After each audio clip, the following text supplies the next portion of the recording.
Day 73, it's Wednesday the 3rd of June. It looks like the weather's taken a change and it looks like it's going to be like this for a little while. So, I hope you made the most of the sunshine, but now we've got a little bit of rain. Anyway, Wednesday we follow on with our votes for schools. Obviously we've talked about whether zoos or documentaries are better, which do you think are better? So it's either zoos or docs for documentaries. So, the Zoological Society of London spends an amazing £37.9 million on collecting and looking after animals and had 2 million visitors last year. That's money well spent. Planet Earth is said to have cost 20 million to make, and the first episode had 12.3 million viewers, which means more people are benefiting from it. So which do you think? Zoos or documentaries? Next. In zoos, you come face to face with animals, which offers a real personal experience. You can't really get that sat in front of the TV. In documentaries, you get to see animals in their natural habitat, which is more authentic. Which do you think? Zoos or documentaries? So in relation to animals, many zoos offer information, classes and live shows to teach us about what they need, what not to do and how to help them. In documentaries, they've taught us the damage we're doing and made real changes like banning of plastic straws. So which do you think is better? Zoos or documentaries? Zoos look after vulnerable animals. They often take sick or endangered animals from the wild and care for them, which is really important. It's not our place to interfere in the natural kingdom. You need to let nature do its thing. Documentaries allow us to watch without disturbing. Which do you think is best? Zoos or documentaries? There is now a lot of pollution and waste in the wild which can harm animals. Zoos create safe spaces for animals to live without those threats. Not every zoo looks after its animals properly. It is better to be in the wild than be kept in enclosures, which can be too small or stressful for an animal. Once again, zoos or documentaries. Filming wild animals is also dangerous. In 2006, Steve Irwin died after he was injured by a stingray while filming his TV show about animals. In 2016, a 3-year-old child climbed into a gorilla enclosure at a zoo. The zookeepers were worried about the boy's safety, killed the gorilla, showing that zoos can be dangerous too. Which is best? Zoos or documentaries? From those, you should be able to reflect which ones you think are the best. So over these next few slides, we're going to be looking at animals and deciding whether they're best to live in a zoo environment or the wild. Now we've got a number of key words on here. We've got status, how at risk they are to extinction. We've got enclosure, which is an area surrounded by fences or walls. We've got lifespan, that's how long something lives for. Captivity, when they are kept somewhere and not allowed to leave, e.g. a zoo, a sanctuary or enclosure, things like that. A natural habitat, that's where they live when they're in the wild. We've got poachers, which is someone who catches and kills animals illegally. We've got deforestation, which is the cutting down of trees in large areas. The first one is a lion. It's on the vulnerable status. It lives on grassy and open areas where they can hunt in Africa and parts of Asia and Europe. The food is large mammals such as zebra and deer, and they sleep 16 to 20 hours a day. That's like some of you lot. The threats are hunters, poachers and loss of prey. Are they dangerous? Absolutely yes. Fact, they're the only cats to live in groups, and these are called prides. I didn't know that. So where should they live? In the wild or in an enclosure? Why do you think that? The lifespan in the wild is 12 to 15 years. The lifespan in captivity is 20 years. So where would you prefer to watch a lion? In the zoo or on TV? Next one we've got is Asian elephant. Now these once again are endangered. They live in the forests of India and in Southeast Asia. Their food is leaves, branches, grass and fruit. They eat up to 300 pounds of food a day. They sleep 3 to 7 hours in captivity, but only 2 hours in the wild. Their threats are deforestation and poachers. Are they dangerous? No, not really. Fact, its population has declined by 50% in the past 75 years. The lifespan in the wild is up to 60 years. The lifespan in captivity is 17 years. Where should they live? in the wild or in an enclosure, and why? Where would you prefer to see them? In the zoo or on TV? The next one, the emperor penguin. Status is near threatened. Their natural habitat is Antarctic ice, where it's sometimes as cold as -60 degrees centigrade. Their food is fish, squid and krill, and they sleep up to 21 hours per day. Their threats are loss of habitat, food, disease and predators. Are they dangerous? No. They can dive up to 1,850 feet.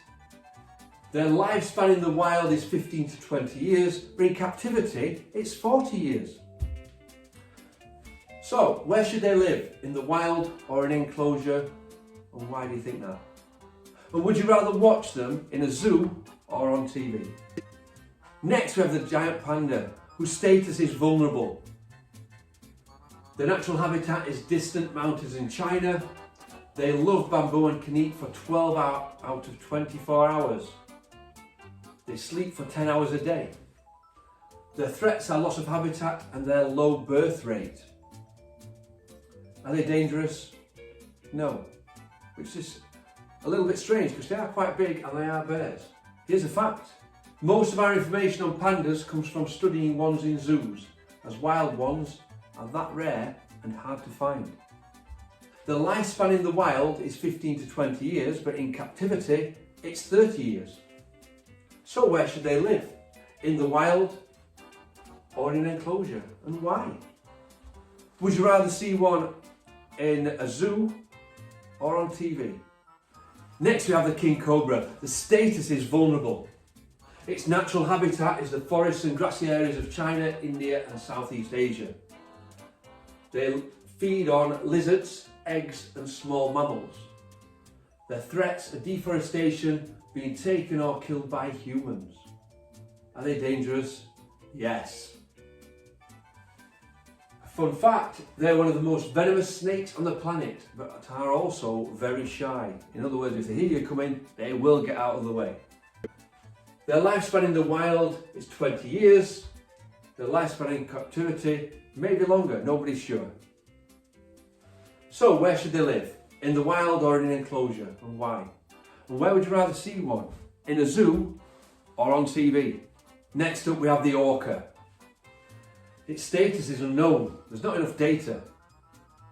Its natural habitat is the cold coastal waters, and it sleeps 1 to 6 hours a day. Its food is fish, penguins and marine mammals. Its threats are captivity because of stress and too small habitats. Is it dangerous? It says no, but it can be, because it is a killer whale. And obviously a killer whale has that name for a reason. It likes to eat seals and often mistakes seals for people. One other fact, they like to swim 40 miles a day and dive 100 to 500 feet. So its lifespan in the wild is 50 to 80 years, but in captivity at only 15 to 30 years. So where should they live? In the wild or in enclosures? Why do you think that? Would you prefer to watch them in a zoo or on TV? So based on what you've looked at, what do you think are the benefits of zoos and enclosures, and what are the drawbacks? Maybe research some other animals and see where you think they should live. There is also another task, and that's to use an A4 piece of paper to design your own zoo or documentary. First decide which one you're going to create, and then think, what animals would you include? What would be a star attraction? How would you make sure the animals were safe? How would you make sure the animals were happy? What would you call it? Where would it be set? Or would you have an ethos or aim to help something? On the final slide is some information that may help you get a career in this area. Have a look at that video on there, it is quite interesting. And finally, we need to make that decision. Could animal documentaries replace zoos? Yes or no? Vote now on the SurveyMonkey link. Good luck. So this song is from a musical that I would really recommend. It's from Matilda the musical. Watch it if you can. I saw it last year, it was brilliant. Jack and Jill went up the hill to fetch a pail of water. So they say the subsequent fall was inevitable. They never stood a chance, it was written that way. Innocent victims of their story. Like Romeo and Juliet was written in the stars before they even met. Let love and fate and a touch of stupidity will rob them of the hopes of living happily. The endings are often a little bit gory. I wonder why they didn't just change their story. We're told we have to do what we're told, but surely sometimes you have to be a little bit naughty. Just because you find that life's not fair, it doesn't mean to say you have to grin and bear it. If you always take it on the chin and wear it, nothing will change. Even if you're little, you can do a lot. You mustn't let a little thing like little stop you. If you sit around and let them get on top, you might as well be saying you think that it's okay, and that's not right.